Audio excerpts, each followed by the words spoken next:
Hello, everyone. So, the year is almost done. However, we have one last leak list of new Transformer listings to go through for us to ponder and speculate going into the next year, and that's always kind of fun to do. Gives us something to look forward to, doesn't it? Now, there's a few big names on this list, a few things that have been rumored, and now this is as close to confirmed as we can get right now. And there's a ton of just generic stuff that we can only guess at, but it's pretty interesting generic stuff. So we're going to look at as much as we can here. And we're going to start with the biggest name on the list, and that would be Ultra Magnus. He is going to come out in Studio Series as a Commander class, so obviously another Studio Series 86 release. And that leaves me wondering exactly what they are going to be doing with this. So, we've already gotten quite a few Ultra Magnuses lately. That Siege mold got hammered into the dirt with how many times they redid that toy. You could get it with, you get it with some battle damage. You could get it with a lot of battle damage. You could get it with like a more refined Earth mode, and you could get it even in Shattered Glass colors. But I think the one thing that people kind of universally had with that toy is it didn't make a great Ultra Magnus. Not really. I think it was a cool idea to give him like the RID 2001 vehicle mode as his Cybertronian mode, kind of splitting the difference between the RID and the G1. I think that was kind of a clever choice. I do think it led to the figure being less than what it could have been. It ended up being kind of frail feeling in vehicle mode, very, very hollow, like even more so than his traditional carrier mode, because it wasn't just heavy components that were just opened up in the middle. It was like very thin folded panels that were mostly hollowed out. I think like the individual Magnus, the white Optimus in the middle, I think that was always a letdown. The proportions on it were strange. They never made an attempt to really make the vehicle mode smooth. In particular, the hands always sticking out the back, no matter which version of the mold he had. It was a rough toy. I eventually found like some peace with it with the Kingdom and Shattered Glass releases. But I would be really eager to have them do it again. But the question is, how do you do it? How do you do the Magnus? Because there's two different ways. There's going straight from car carrier to robot, or there is white Optimus Prime mid-ground and then armor combination. And I feel like the way to go about this is going to be to go straight from carrier to super robot. Number one, because in the cartoon, we never saw the small Optimus Prime part of the toy. We never saw that. And I don't think it's necessary if you're doing a Studio Series 86 version of the character. More to the point, trying to come up with an armored up Ultra Magnus does potentially lead to a lot more design clutter and confusion. It makes it far more difficult to actually engineer because you have to work this armor combination gimmick in and then still make everything articulate and still give it that look that it had in the G1 toy. I really think that would hinder the toy a lot. So in my heart of hearts, I'm really hoping that as a Commander class toy, it's just going to focus on being a big, really well represented Ultra Magnus and not try to do what the Kingdom toy did. We just had a Magnus that did the individual white Optimus thing. I don't want to see it again. So that's my speculation. I know that's not the popular. I know everyone wants it to do the armor up thing. I don't think it really needs it. And like my favorite Magnus toys are still the ones that don't do it. So that's just me. Take it for what you will. Moving on. We do confirm a Shattered Glass release for Grimlock. Another Shattered Glass release. This is going to be interesting because IDW is not around anymore to put actual fiction behind this. So not expecting a pack-in comic to this one unless that new deal got signed really quick behind the scenes and they're already working on it. But no, it's cool. I know some people who love this toy in this color scheme. And it's going to be nice to have a really cool alternative that does not involve paying the aftermarket price on a super rare BotCon toy. Yeah, it's a pretty obvious choice. I'm surprised they're trying to get, well, I shouldn't say that. I was gonna say I'm surprised they're trying to get so much use out of that 86 Grimlock. No, I shouldn't be. In no way should be surprised. They're trying to milk that mold for everything it's worth. I thought the G2 thing would just be what they went with. You know, at that point, I would just wait for G2 Slug. Apparently not happening yet. Give it time. But yeah, I think it's cool that the Shattered Glass releases are continuing, because there are some characters and toys that I would love to see in their Shattered Glass color schemes. Holding out for that Voyager Shattered Glass Thundercracker. Yes, I want that to appear on a shelf, and I want to have to explain that to someone in a toy aisle. No. There's a reason why your child can't see colors straight right now after being exposed to that toy. No, I'm looking forward to Shattered Glass continuing. And I'm more concerned. Like, we know that there's 2 other repaints of Grimlock on the way. I still haven't heard of Swoop. Where is Swoop? That's the one I want. And I want to see Snarl. I thought Snarl was up next. Oh well, we wait a little bit longer. But yeah, more Shattered Glass. Not a bad thing. All right, so there's another War for Cybertron listing amongst all of these, and this one is for just infantry. Deluxe class infantry. I'm using just a generic soldier from the multiplayer mode in the War for Cybertron game. This is in no way indicative of what it's going to be. We have no idea what it's going to be. We just know that it's going to be like some generic grunt from the game, probably repainted or remolded from some existing character's toy. You know, like, that just straight up looks like an Ironhide to me. So that wouldn't surprise me if it's just, you know, new heads, new color. That's not necessarily a terrible thing. It makes for a good modern troop builder. It depends on which one they go with, because there's a lot of generics in War for Cybertron and Fall of Cybertron.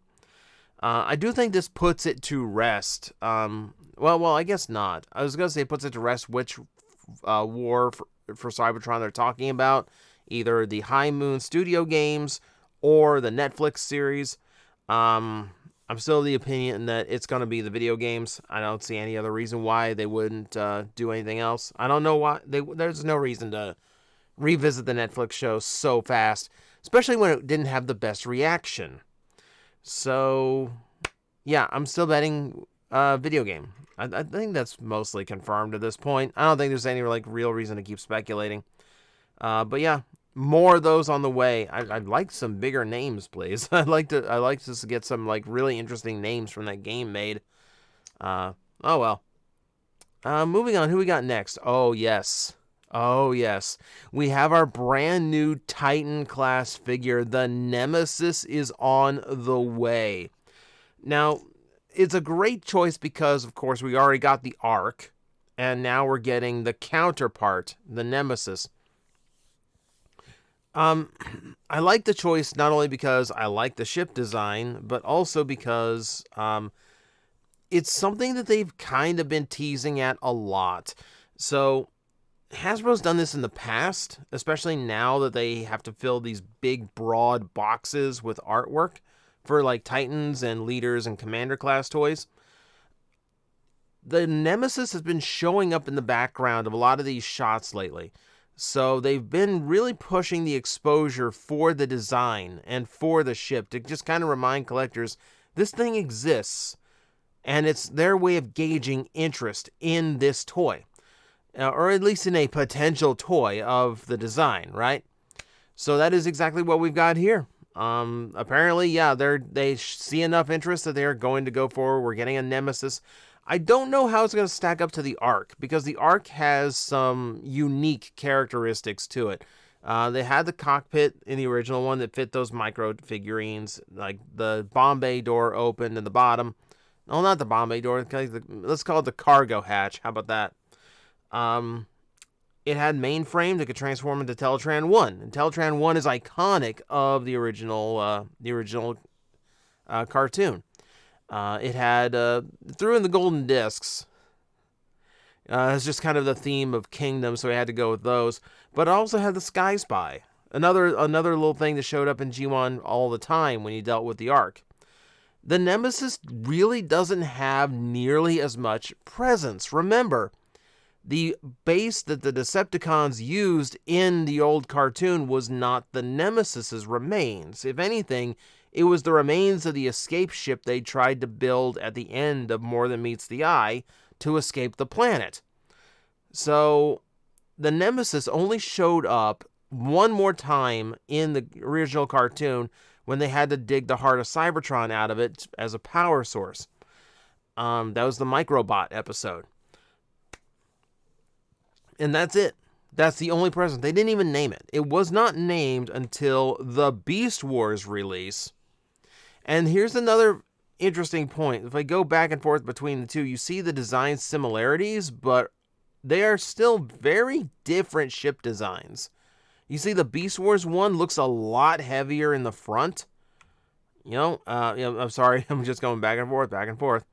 But there are some differences here, and it makes me curious which one they're going to go with, because I would argue that it's more well known from Beast Wars than it is G1. I mean, it's more important. It's the focal point of the series finale of Beast Wars. It's actually the series that named the frickin' ship. I would love to see, like, if we, like this one is like, it's like a completely different color tone than the purple one in the cartoon.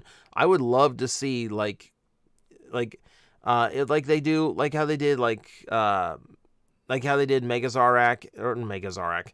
They did Black Zarak and Scorponok. I would love to see both versions of the Nemesis, if that is a thing that can happen. But I'm still kind of wondering, like, what else do you do? Like, there is, like, the Decepticon onboard computer, you could remold mainframe to work for that, but it's not anything we're really used to. It's a completely different shape of vehicle. I'm not sure how you get enough bulk out of that to create a gigantic robot. I'm sure they've got an idea, or they wouldn't put this into play. I'm curious. I'm very curious exactly what is going to happen with the toy. There's a lot of possibilities, but a lot of things that kind of make me scratch my head and go, is there really enough? Like, even if you include, like, elements from Beast Wars, like mini, like, Dragon Megatron piloting the thing, is there really enough to create, like, a Titan class package that's kind of worthy of the price point? Don't know. It might just be a big ship transformer like the Ark was, just without, with a few less features. Don't know. Start speculating. And then there's this. Let's get this through. Let's all kind of agree on this. This is not going to be the Takara prototype that we all saw and went nuts over. It's just not, because that toy is now over 5 years old. It's going to be very outdated at this point. Not only by budgetary standards, but by engineering standards too. Like, the toy development can progress a lot in 5 years. It's not going to be. It might take elements from it. It might take inspiration from it. But it's absolutely going to be a completely new thing. But yes, somewhere in Legacy, we are getting a Commander class Armada Optimus Prime. And this is a really important thing. I speculated in the past that if they do that toy at leader class, it's going to feel a lot like the original toy without the motor gimmicks, where you're probably just going to be left with a giant pair of pants formed from the trailer that doesn't really function or do anything on its own. They're just there to hold the robot up, and your torso will articulate well, but nothing else is going to work. So they're doing it at the Commander class, which changes things dramatically. We've seen in the third-party spectrum that, yes, it is possible to create an Armada Optimus Prime that can fully transform from his trailer, and the trailer does give him robust and usable legs. And that's kind of what we need to see here. If they're going to do Commander class near $100 for this figure, it absolutely needs to have complete and full function.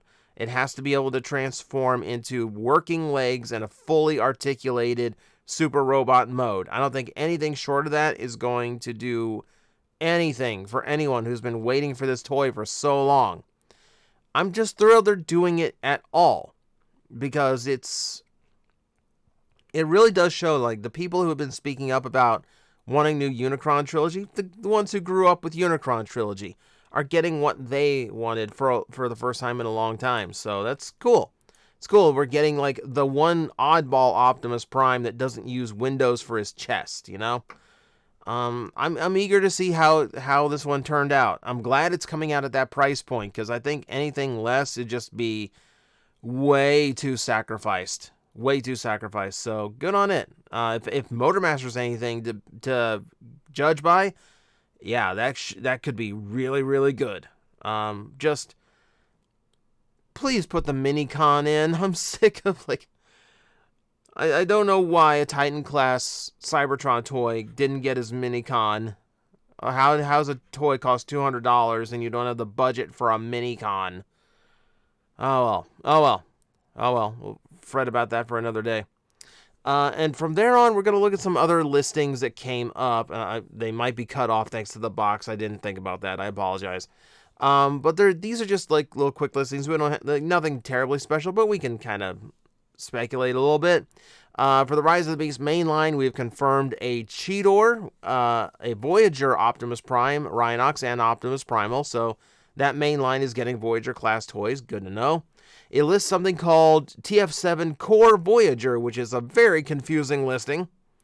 Buzzworthy is getting a TF7 Jungle Escape Pack. I kind of expect that to be somewhere along the lines of the Primal Rat Trap Walmart pack, where it's nothing too big, just like some minor repaints packed together as kind of a gift set thing. From the trailer, we know, Primal and Prime meet in kind of a jungle environment. The escape part could be just about anything. It could be camo, jungle, wear and tear. I don't know. For all I know, it could be Bumblebee with, like, leaves sticking out of his grill. I don't know. The rest of that we talked about. So then there's this. Yeah, and this just did not center correctly. Let me, okay, that's a little bit better. So, yeah, this info all came from TFW, I should mention. There's a whole listing up there on the front page. All of these prices are in Canadian. I'm not terribly familiar with Canadian prices, but I can kind of come close. I think I can remember what size classes these all are. Movie 7 Hurricane is interesting because I've not heard that name before, so someone named Hurricane. What's really cool is the collabs. You see collab 2, 3, 4, 5, 6. That's 5 new collab toys that are now in listings with the price points known. That's really cool. Now, the collabs, I can't speculate on price because they could be literally anything. They could be more G.I. Joe Transformers. They can find some other obscure 80s or 90s thing to cross over with. Something like and like these tend to be more expensive. Like Gigawatt here in the U.S., he's a deluxe, but he was $30, not only because of the licensing, but because of the heavy retooling. So like $47.99 could be a deluxe class collab figure. And I've no idea what that could be. I don't know what would come out at $149.99 Canadian. That's north of $100 even in American. There's no price point that's like spot on to that, which makes me feel like that's a completely unique thing. So it's exciting though. I really like the collabs, and the collabs have been like dead quiet. Like Tonkinator just seemed to be like a speed bump on the road to getting toward like good collabs again. And then they reran the Street Fighter ones from Japan, which weren't a collab, but they are now. Let's see. TF Gen Fan Exclusive 2 for $76.99. Again, a price point I don't know. Actually, no. That's actually Leader Class. So it's a Leader Class Fan Exclusive 2. By fan, I expect it to mean fan channel, which is usually the designation for things like Generation Selects or like some like specific exclusive. I'm assuming that's what it is, something in that vein. Generations MPM for $237 Canadian. So another masterpiece release for the movie line. I wouldn't be surprised if it was something from Transformers 7, like with that turnover time as fast as they did for Bumblebee movie, even though that one was terrible and they should never do that again. Or, you know, filling out the rest of the '07 movie. I think all we have left is Bone Crusher and Brawl. At such a big price, I would assume Brawl, but I'd really prefer Bone Crusher. That might be the one movie masterpiece I'd go for. Let's see, new selects coming out, $35.99. That's deluxe price, if I remember right, and then selects $2.99. That I'm pretty sure that's Omega Sentinel. We know that one's coming out. Transformers, brain fart. Buzzworthy Bumblebee Studio Series Deluxe 1, so probably another deluxe repaint that they've been doing. And then Studio Series 3 and 4 at the Leader and Voyager price points. So another round of those exclusives that'll float around your Target forever and until they eventually all hit clearance. And I just got my red cog on clearance, by the way. See, yeah, so more like weird stuff from Buzzworthy Bumblebee. Let's see, Studio Series Commander Class, we talked about that. It's 86 Ultra Magnus. Movie 7 Animatronic Changer, $189.99. Again, a unique price point, big, expensive, probably somewhere around like $130, $140 American. Yeah, that sounds like they're trying to get in on like the RoboSen style Optimus Prime, but at a retail level.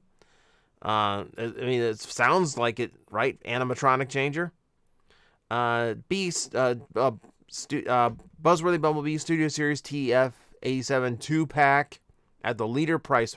See, a 2-pack at the Leader price point is interesting because maybe that is another Dinobot with a companion figure, or maybe that is, you know, 2 Voyagers lumped in together, or a Voyager and a Deluxe, more likely. And from Transformers 86, you know, who would be appropriate to be packed in together with each other that would fit that price point? And I'm genuinely like struggling to figure out who, unless it is just like another Dinobot with like another minifigure. Speculate away. If you can remember a duo that would be like a Voyager and a Deluxe packed in as a Leader, as like one big Leader class package as an exclusive, that's the only other thing it could be outside of like, yeah, like another Dinobot with a minifigure. Speculate away. There's a lot that could be. And then, yeah, another Legacy Buzzworthy, and then Buzzworthy Bumblebee Studio Series Legacy Deluxe. They covered literally every base they could there. And another Buzzworthy Bumblebee Voyager coming out. That's a ton of stuff. There's a ton of stuff to kind of ponder and think about. It's interesting to me to see all of those Buzzworthy things continue to be released because it seems like they never sell until they hit clearance. Like every Target I went to had 1 million red cogs. They had a ton of pterosaurs that didn't move until they put them on sale. The last 4-pack, that didn't move until it was half off. Like before then, it was just like littering my Target in 2 different spots. And like when I went today, none, because they were half off. So it's weird to me that it's continuing when it seems like they sell very, very poorly. But hey, I feel like it scratches an itch that we lost since we didn't have BotCon anymore. You know, we're getting all these like super weird repaints and new head sculpts and obscure stuff that we don't normally get. And that's kind of why I like all these like exclusives and fan channel stuff. All right, so that is going to be our look at that list. Considering there's barely any names on there, I'm surprised I could talk this long about it, but it's interesting to see the names. And I'm genuinely curious about how they treat some of these characters, and yeah, Magnus especially. So, feel free to comment in the comments below. What else would you do in the comments section? Feel free to speculate on all these listings. Which ones would you like to see come out? What repaints you're anticipating? What could a Studio Series Legacy Buzzworthy Bumblebee Deluxe be? But let me know. And, yeah. I'm pretty sure this is going to be the last of our leaks until we get into the new year. Unless something crazy happens. And if it does, stay tuned. I'll talk about that too. Until then. Guys, I am facing the most powerful enemy any YouTuber can face. The algorithm. And I need your help to defeat him. hit the like button, hit the subscribe button, hit the notification bell, and leave a comment. Every time you do, we attack that algorithm and we drive it back until it can no longer defeat this channel. Thank you very much.